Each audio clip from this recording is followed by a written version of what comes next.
Ladies and gentlemen, boys and girls, bribers, vibers, and port imbibers, welcome along to the Joe Spiver YouTube channel where we discuss books and little else. And you join me on a horrendous day here in the north of England, folks. We appear to have our sunshine rationed these days. The world cannot allow 3 continuous days of delectable sunshine. It has to give us 2, and then of course we have to have our rainy, saturnine punishment afterwards. So it's horrid. So I won't be venturing out because I have no need to. But I am in here, hunched in my bunker, and I have a tag, folks, on Tag Tuesday. How very symmetrical, how very systematic.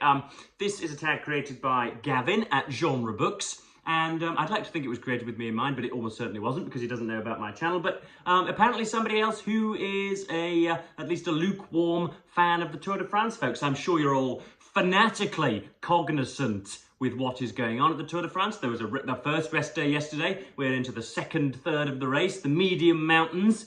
And this tag takes as its cue very many of the appurtenances of the Tour de France, very many of the jerseys and the terminology, some of the lexicon and the dialect of the Tour de France as the start of some prompts. So I cannot wait. I've got my laptop here. Think how many witticisms and indeed solecisms have been typed out on this bloody thing. So yes, let's get right into it. So yeah, I'll be leaving a link to Gavin's estimable channel down below. He's only got something like 300 subscribers, which is an imprisonable offence, frankly, on our collective behalf. He should have way more. But yes, let us dive in. So we have prompt 1, Le Grand Départ. That was decent French.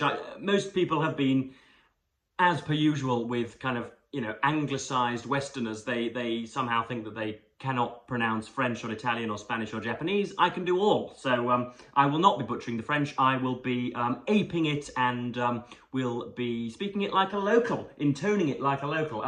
Point 1, Le Grand Départ, a memorable preface, introduction or opening line to a book, I presume. And I'm going to have to go with Vladimir Nabokov's Lolita, folks. I have not checked this before recording, and I bloody well should have done. Lolita, light of my life, fire of my loins, that's the important part, fire of my loins, my sin, my soul, Lolita.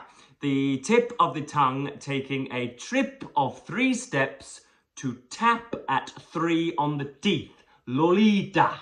And on it goes. This was for an inexcusably long period my favourite novel, before I came to regard the proper canonical classics as very decent. But yeah, it doesn't get much better than that, folks. This is a book about Humbert, I think the most sorrowful of all paedophilic villains in literature, who just goes on an escapade in pursuit of Dolores Hayes, on verandas, on Davenports, in and out of theatres and motels. It's full of delightful Americana, and then he ends up shooting Claire Quilty with a revolver at the end. So I've just spoilt everything, but yeah, it's very not theatrical. It's very textual, if you know what I mean. It relies upon a readership's reverence of the author rather than anything that's going to be put forward in the book. But that's the opening line. There are many more. There's many people. Hannah, for example, Hannah's books discussed Pride and Prejudice's opening line, which I can't remember. But there are a few. Dickens usually tends to come up with one. There's a few from Tolstoy, but yeah, that's mine, one that I'm able to reel off. Prompt 2, Maillot Vert, a book under 150 pages. Now, the Maillot Vert is, I believe, I'm just going to check on Google. We don't really Frenchify things when we watch the Tour de France. I think it's probably the green jersey, is it? Let's have a look. Maillot Vert, Tour de France. Yes, it is the green jersey. Now that is worn by the sprinters, and the reason that, of course, this then leads connotatively to a short book is because they have an overabundance of what's it called? Christ alive, short fibres, what's it called? Fast twitch fibres, Christ Joe. All those years doing GCSE physiology, and I still can't come up with fast twitch fibres. They're full of fast twitch fibres, and they're good in short spurts, as it were. So yes, let's just get in the virgins of the cycling period. Anyway, yes, prompt 2, which is, yeah, the Maillot Vert, a good book under, well, it just says a book under 150 pages. And I've gone for Kafka's Metamorphosis. I'll have to double check, but I'm sure it's an afternoon's reading. It's definitely not 150 pages, and it centres on Gregor Samsa. I could have even done this for the opening prompt, couldn't I? Gregor Samsa awoke one morning to find himself transformed into usually a horrid cockroach or a bug. You know, there is ridiculous pedantry regarding the translation of the German, but it's somebody who wakes up as a cockroach, as a bug, on his back. And what has always alarmed, or what has always come to the fore for me whenever I've been reading and analysing the Metamorphosis is how much kind of professional worry plays a part. The only reason that he seems to be struggling is because he's late for work, his tardiness, and that is a recurrent theme. He continually talks about getting to work, and then one of his colleagues or one of his bosses comes and knocks at the door, and it gets worse and worse and worse from there. But it's kind of it's sort of insouciantly tragic at the end. Kafka sort of runs over it quite quickly, but the ease with which the family get over Gregor's loss or dehumanize him, even though he's a cockroach, is always strikes me right in the gut, as it were, punches me in the gut. Prompt 3, King of the Mountains. For those of you wondering, that is the gentleman that wears the spotted top. It's all white with red spots, and that usually is reserved for the finest climber in the race, or at least the person who has tried to win the polka dot jersey. It's called the polka dot jersey to us in the know. And so yeah, the prompt is King of the Mountains, a book that you persevered with and are glad that you did. It's currently being worn by Abrahamson of Team UnoX. Again, this is all information with which you are, of course, infinitely aware. But yeah, it's been worn by Abrahamson, who's a bit of a bulky character. He won't hang on to it for the rest of the race. I shall eat my own forearms if he does so. But that's, again, just a little bit of insider knowledge. A book that you persevered with and are glad that you did. And I've gone for, ladies and gentlemen, William Shearer's The Rise and Fall of the Third Reich. I think I committed a great scintillating quartet of videos on this channel. When will that have been? I can't remember. That might have been for Non-Fiction November. It could have been in the early breaths of 2024. I'm not sure, but I did. I think it was 4 videos on this because it's about 1,000 pages. It was initially excellent, talking about the kind of the Hitlerian rise to power and the Hitlerization of 30s Germany. Yeah, a little bit, essentially just a truncated biography of Adolf Hitler. Then it went into the machinations that were involved in the Nazi Party's rise to power.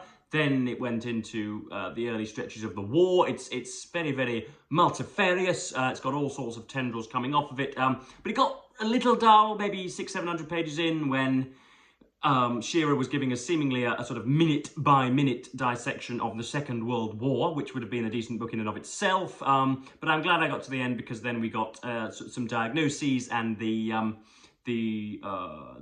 theorization about sort of Martin Luther and about the supposedly inexorable way in which Germany was led to fascistic dominance. I'm not sure about that theory, but there we are. So that's yeah, The Rise and Fall of the Third Reich. It came with a nice front cover, which was even more kind of shamefacedly Nazified beyond the little swastika here. But I don't know where I've obviously gotten rid. So it's just a brown book now at the moment. The next prompt is Maillot Jaune. That is a book where yellow is prominent. And I have looked high and low, folks. I have exhausted all of the options, and I can't find a single thing. I can find the yellow covers, but that's superficial and gratuitous. I don't really know a book where yellow is prominent. Steve Donoghue, in his coverage of this tag, cited Martin Amis's Yellow Dog, and I don't have a copy of it. I think I've taken it from the library already digitally, but I'm not just going to copy that. That would be subpar, lackluster, suboptimal from me, so I'm not going to do that. So I'm going to leave this one empty, folks. The yellow jersey is the person that leads the race. The person who has gotten through all of the stages in the shortest time, currently worn by Tadej Pogačar of UAE Team Emirates. Tadej Pogačar of UAE Team Emirates. Looks a little like the protagonist of Ratatouille. What's that gentleman's name? I can't remember. But he hails from Slovenia, and he is a perfect hybrid between the Middle Mountains men and the cadaverous climbers, the goats. And so he's wearing the jersey and looks for all love and money as if he's going to take it to, not to Paris this time, but to Nice. So that'll be very interesting. Little Danish Jonas Vingegaard is trying to take it from him, but it's a very, very good battle. So I thought I'd speechify and talk about the Tour de France in that section, because I haven't got a book where yellow is prominent. I'm sorry, Gavin, but that prompt is leaves things to be desired. But anyway, I'm sure my fellow booktubers can take some apposite and learned criticism from me. Prompt number 5, Lanterne Rouge, a book you were late to. The Lanterne Rouge is a sort of unofficial badge of honour within the Tour de France. It's often fought for in a very strange way. It's kind of a race to the bottom. It used to involve winning a black jersey or having a black number, but because of course the macchiato-swilling, blue-haired Twitterati mob didn't like the fact that the colour black, the shade black, was inextricably linked with ineptitude. I think they've abandoned that, but it essentially means it's either the final kilometre or it is to do with Lanterne Rouge. Let me just double check that. Yeah, Lanterne Rouge. It's obviously the name of an excellent channel as well. I'm not going to link it in the comments, but if you are looking for a little bit more of cycling minutiae, if you want to know about the flotsam and jetsam and the toings and froings in infinite and really granular and just inexhaustibly exciting detail, then the Lanterne Rouge cycling YouTube channel with Patrick and Benji, Australian and Belgian respectively, are great for that. But anyway, let me get back onto the prompt. A book that you were late to. I've got 3 candidates here, or 3 examples. We've got Sally Rooney's Normal People, which isn't worth the paper on which it is printed. This is just a kind of an inexplicably popular book, and has meant that Sally Rooney can purchase any property outside of sort of Saudi Arabia and Monte Carlo that she can lay her eyes upon. She was met with a baptism of caresses, and as a result is the author of our time. She is the epochal author for millennials and Gen Zers, who almost by definition do not read and cannot focus on texts. But I was very, very late to this. I saw this on many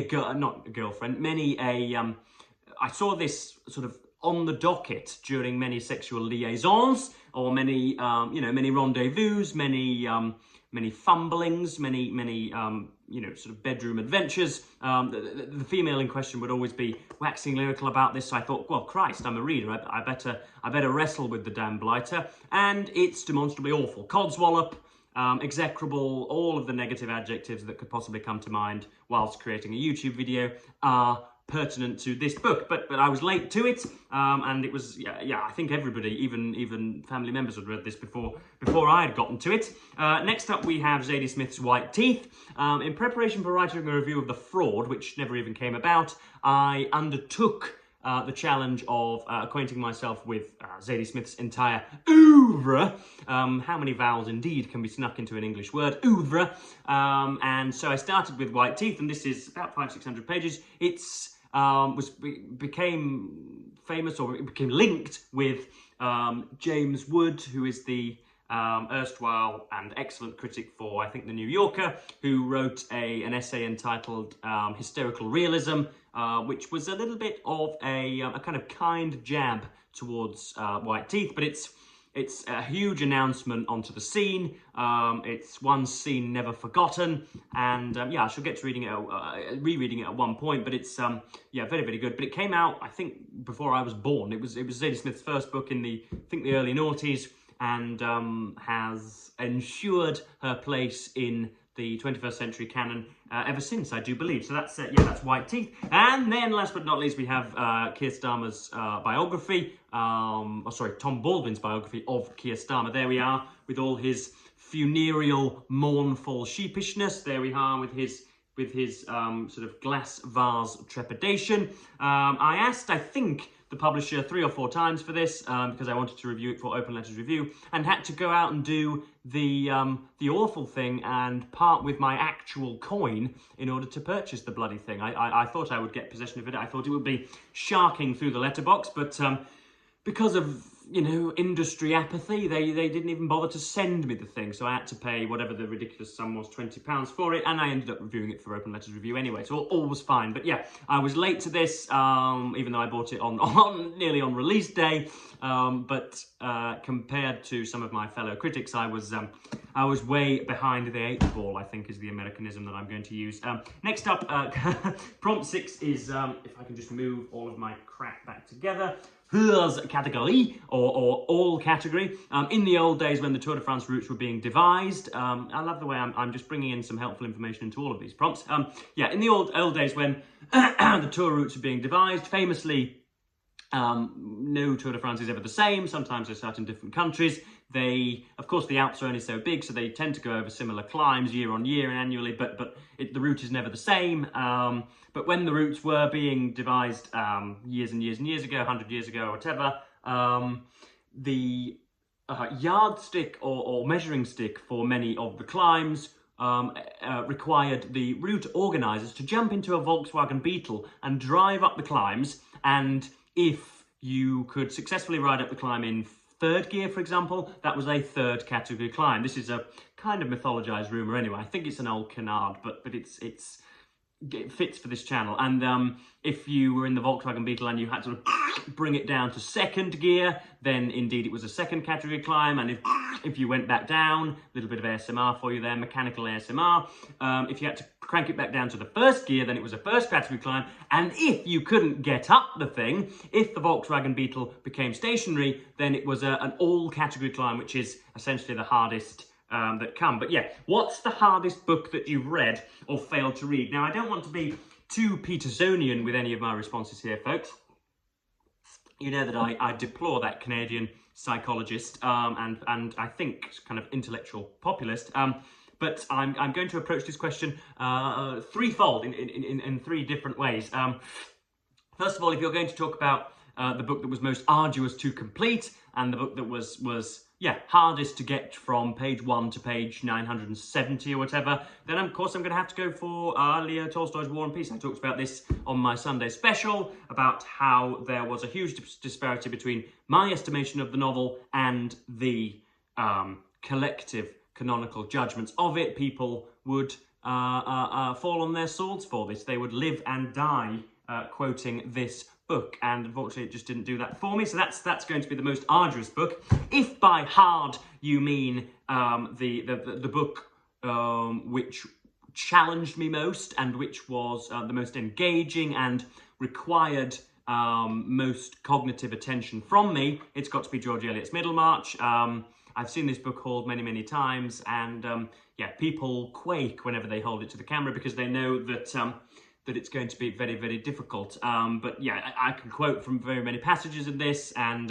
yeah, if by hard you mean the book that, as I say, requires the most cognitive attention or the greatest attention to detail, requires you to be at your best to read it, then that's this. But it will, I should offer as a caveat, it will certainly, it will absolutely reward all of that attention. And if we're going to take this prompt a little literally, if you mean by hardest, you mean the book which suffers least indentation upon pressing. In other words, if it's actually the hardest book that you own, it's probably this. This is a 200-odd-year-old copy of Byron's entire poetical works.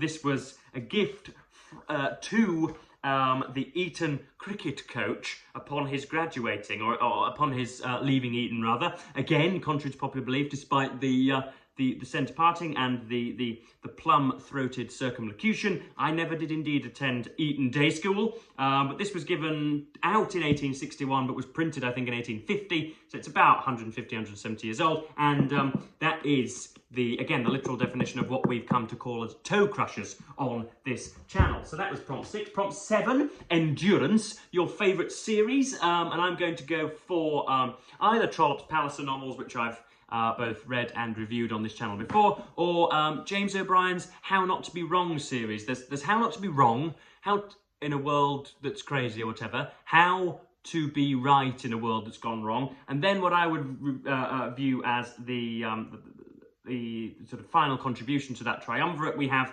How They Broke Britain. It's essentially every book that James O'Brien has written. Yeah, I would say this is a culmination of all of his analytical powers.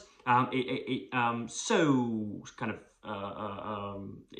unabashedly and very sorrowlessly skewers all of the Conservative Party that have dominated British politics over the last 14 years, and he's at his blistering and most vituperative best in this. And I would urge anybody who would like to understand the idiocies of the outgoing Conservative Party of Great Britain and Northern Ireland, the Conservative and Unionist Party, the parliamentarians, then I would get a copy of this. I think it's out in paperback now with an additional chapter on Rishi Sunak. Next up we have Champs-Élysées, your favourite Paris novel set in Paris. And unfortunately, again, I'm going to have to caveat this prompt, folks, the Tour de France, for the first time in years and years and years. It may even be the first time ever. I'm not as much of a Tour de France historian as I would like it to be known. The Tour de France does not finish in Paris because in the coming weeks there is the small matter of an Olympic Games taking place in that fair city. And so they've moved it to Nice. There is a final time trial on the Riviera, darling. And is it on the Riviera? I don't know. The phrase came to mind, so I'm not going to backtrack.